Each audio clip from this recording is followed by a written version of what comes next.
out of Europe this hour.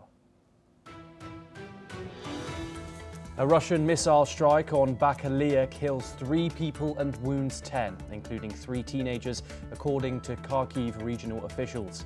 The overnight blast damages residential buildings and destroys cars, with images showing blown-out windows and fire on upper floors. Ukrainian President Volodymyr Zelensky arrives in Paris to seek stronger air defense support as Russia intensifies missile and drone strikes. The visit comes during a tour of Western allies, with France promising new systems and a major defense deal expected very soon.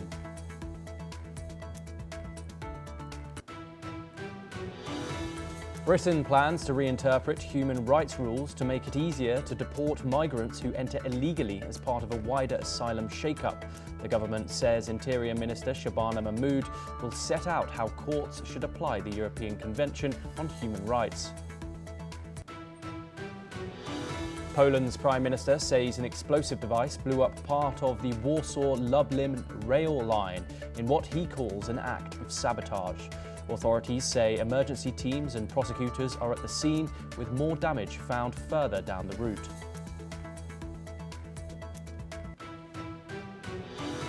Germany's finance minister arrives in Beijing as Berlin faces a record trade gap with China and growing pressure to stabilize supply chains.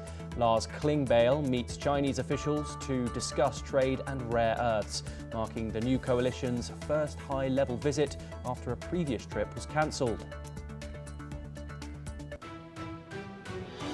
Spanish police arrest Wilmer Pipo Chaviara, the fugitive leader of Ecuador's Los Lobos gang, after he allegedly faked his death and hid in Europe. Ecuador says he continued running criminal operations from abroad as violence soars amid gang rivalries and cocaine trafficking routes. Hungary enters a fierce election season as Prime Minister Viktor Orbán faces his toughest challenge in years from opponent Peter Magyar.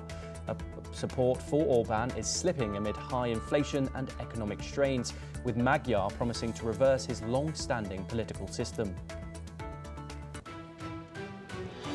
Switzerland's economy minister says the country hasn't sold its soul after agreeing a new framework, cutting US tariffs in exchange for major Swiss investment.